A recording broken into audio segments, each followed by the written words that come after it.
यादव बोलिए, चुनौती स्वीकार करिए। वो तो कह रहे हैं लिस्ट दे रहा हूं पूरी, जितने हमने दलित सीएम बनाए। आप बताइए आपने कितने बनाए आज तक? अब मानक जी, मैं भी हरियाणा से आता हूं, तो मेरे को कुछ बात हरियाणा पे कहने दीजिएगा, फिर मैं इनकी देश भर की परिस्थिति के बारे में भी जरूर कहूंगा। देखिए, आज जो हरियाणा के अंदर स्थिति है, शैलजा जी जिस दबी जबान से आज भी कह रही थी कि मुझे खामियाजा भुगतना पड़ा, उसके पीछे का जो दर्द है वो बहुत पुराना है। ये बात सिर्फ शैलजा जी अशोक तंवर की नहीं है। कांग्रेस के राज में हरियाणा प्रदेश के अंदर दलितों के साथ क्या होता था वो हरियाणा की जनता जानती है। मेरे पास ये 2013 की एक मीडिया रिपोर्ट है। हर 18वें मिनट में दलितों पर होता था अत्याचार। ये हरियाणा के अखबारों में छपता था। सामाजिक बदलाव और तरक्की का नारा अभी भी हकीकत से काफी दूर। क्या होता था हुड्डा जी के राज में? इस रिपोर्ट में ही लिखा था, ये अखबार में, हरियाणा के बड़े अखबार की खबर थी, 33% स्वास्थ्य कर्मी जो थे वो दलितों के घर जाने से इनकार कर देते थे। 38% सरकारी स्कूलों में दलितों को अलग बैठाया जाता था, एक पंक्ति में बैठाया भी नहीं जाता था।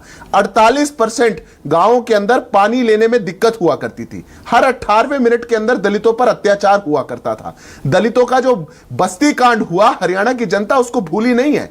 तो जब कांग्रेस के शासन के अंदर दलितों पर सुनियोजित तरीके से शासन अत्याचार करे और यह बात तय कर ले कि शायद हम प्रदेश के अंदर जितना भी पिछड़ा वर्ग है, दलित वर्ग है, शोषित वंचित वर्ग है, उसको हम उसके अधिकार से वंचित रखे, प्रताड़ना करके उसको मारने का काम करेंगे, तो शैलजा जी को डर तो यह भी हो सकता है कि जब मेरी पार्टी में मेरे साथ ऐसा किया जा रहा है, ये जिनकी जो सत्ता की लालसा में बैठे हुए हैं, बाबू बेटा की जोड़ी अगर आ गई तो हरियाणा में दलितों का क्या होगा, उनका डर वो भी है। रही बात दलितों के सम्मान की, तो ऐसा ही क्यों होता है कि अगर अशोक तंवर आपकी पार्टी में होते हैं, प्रदेश अध्यक्ष बन जाते हैं, उनको अपमानित करके, चूंकि वो दलित थे, उनको इस कगार पर आप ले आते हैं कि वो पार्टी छोड़ के जाए?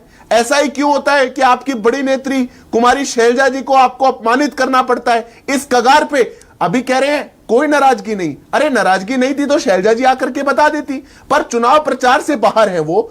आज हरियाणा का मैनिफेस्टो लॉन्च हो और हरियाणा का कोई दलित नेतृत्व, इतनी बड़ी दलित नेतृत्व उस मैनिफेस्टो लॉन्च में ना खड़ी हो, तो फिर वहां पर किसको क्या समझा जाएगा? तो ये लड़ाई, ये अंगड़ाई बहुत पुरानी है मानक जी। और जो दलितों का, शोषितों का, वंचितों का हरियाणा का दलित सीएम बनाए बता देते जरा, वो भी बहुत पुराना है, चुनौती है। अब मैं उसी पे बात करता हूं। अब देखिए, अब मैं इनको तो 70 साल 72 साल जाना पड़ेगा। मैं इनको भी रिसेंट बता देता हूं। पहली बात तो पिछड़े वर्ग के आज तक कांग्रेस पार्टी ने 250 मुख्यमंत्री देश भर में बनाए टोटल, उसमें पिछड़े वर्ग के मात्र 17% थे। हमने जितने बनाए आज तक वो पिछड़े वर्ग के 30% थे। लगभग आपसे 2 गुना पे हम जा रहे हैं। अभी हमने मुख्यमंत्री बनाए, देखिए कुछ राज्य ये जीते, कुछ हम जीते। ये तेलंगाना जीते, किसको बना दिया? हिमाचल जीते, किसको बना दिया? हम जीते। छत्तीसगढ़ हमने बनाया दलित एसटी समाज से, हमने उप मुख्यमंत्री बनाया। हमने मध्य प्रदेश में उप मुख्यमंत्री बनाया। हमने राजस्थान में उप मुख्यमंत्री बनाया। दलितों को, पिछड़ों को, वंचितों को वास्तव में अभी के उदाहरणों में मैंने आपको बता दिया। पर आपने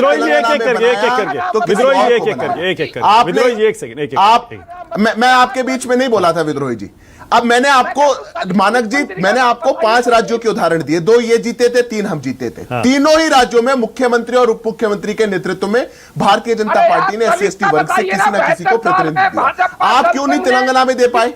आप क्यों नहीं हिमाचल में दे पाए? अब इनको पता है कि जो दलित विरोधी मानसिकता इनकी है, वो दलित विरोधी मानसिकता इतनी ज्यादा है कि उनका नेतृत्व ये स्वीकार कर ही नहीं सकते। अरे जो लोग जवाहरलाल नेहरू को, इंदिरा गांधी जी को, राजीव गांधी जी को, उनको जीते जी भारत रत्न दे सकते थे, ऐसा क्या हो गया कि 90 के दशक तक नहीं दे पाए बाबा साहब भीमराव अंबेडकर को? इतने प्रधानमंत्री चले गए, पूरा परिवार चला गया, पर जो लोगों की मानसिकता शुरुआत से ये रही कि बाबा साहब भीमराव अंबेडकर की विचारधारा को भी हराना है। अच्छा, मात्र चुनाव नहीं हराना है। चुनाव में तो जाकर के 15,000 से हारे और 75,000 का फर्जी वोटिंग थी। सिद्धार्थ, आप तो देखिए बड़ा खरी खरी कहते हैं, आज वाकई ईमानदारी से बताइएगा, आज बीजेपी के हरियाणा के खेमे में, क्योंकि आप भी हरियाणा से ही आते हैं, थोड़ी मायूसी तो होगी। वो क्या कहते हैं, वो बिल्ली की किस्मत से छीका टूटने वाला था लेकिन वो हुआ नहीं। आप मान रहे थे कि शायद कुमारी शैलजा बगावत करेंगी और आगे जाएगा मामला, अब तो सुलट गया, सब खत्म हो गया। वो कह रही है तिरंगे में लिपट के जाऊंगी, कांग्रेस से जाऊंगी, तो 26 तारीख से प्रचार में उतर रही है वो। देखिए मानक जी, आप कुमारी शैलजा जी की आवाज का जो दर्द था, आज उसको अपमानित मत करो। आज उनको यह कहना पड़ा कि मैंने मुख्यमंत्री की शायद दावेदारी पेश करी, उसका खामियाजा मुझे भुगतना पड़ा। हम पहले दिन से एक ही बात कह रहे हैं, हरियाणा में एक कांग्रेस नहीं है, हरियाणा में कई कांग्रेस है।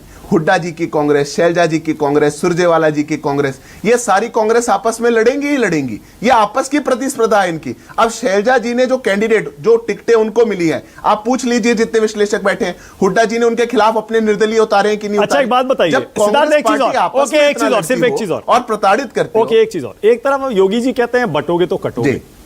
दूसरी तरफ आप ये दलितों के अपमान का मुद्दा उठा रहे हैं। दोनों एक साथ जाती नहीं है ये बातें। मैं समझ नहीं पा रहा हूं बीजेपी की रणनीति आखिर हरियाणा के चुनाव में है क्या? बटोगे तो कटोगे हिंदुत्व मुद्दा है, या फिर ये दलितों के अपमान का मुद्दा है, या फिर कंफ्यूज्ड स्ट्रेटजी है बीजेपी की? समझ नहीं पा रहे हैं क्या करें। देखिए मानक जी, बटोगे तो कटोगे हरियाणा के परिप्रेक्ष्य में आपको समझना पड़ेगा, तब आप समझ पाएंगे। हाँ। भारतीय जनता पार्टी एक और पे कह रही है कि 36 बिरादरी हरियाणा की हमारे साथ आए, एकजुट होकर के हमारे साथ दे रही है, और हम तीसरी बार सरकार बना के जा रहे हैं। और वहीं पहले जो बांट बांट के राजनीति किया करते थे, उसी के कारण वो दलितों पे भी अत्याचार कर रहे थे, शोषितों पे भी कर रहे थे, पिछड़ों पे भी कर रहे थे, नौकरियां भी खाते थे, पर्ची खर्ची भी चलाते थे, वो सीएलयू गैंग भी चलाते थे, वो बांट के ही चलाते थे। तो बटिए मत, 36 की 36 बिरादरी एक साथ आइए और हिंदुत्व के नीचे आइए ना। शासन की सरकार, मतलब हिंदू पहचान अपनी बरकरार रखिए, भूल जाइए अपनी जात। योगी जी तो यही कहते हैं, बटोगे तो कटोगे, हिंदू बन के रहो, जातियां भूल जाओ।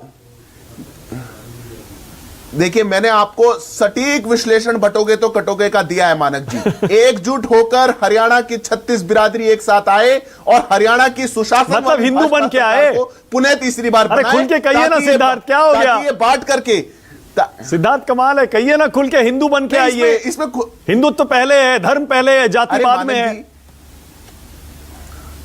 मानक जी, जहां पे जो कोई वोटर हो, जहां पर अधिकतम जो प्रदेशवासी हो, वो कांग्रेस के कुशासन से हमेशा प्रताड़ना झेलते रहे हो, वो हिंदू बनकर ही वोट दे रहे हैं। उसमें आप उसको कैसे देखना चाहते हैं या क्या कहना चाहते हैं मैं जानता नहीं। हिंदू, विद्रोही जी बोलिए क्या कह रहे हैं, और कैसे वोट देगा?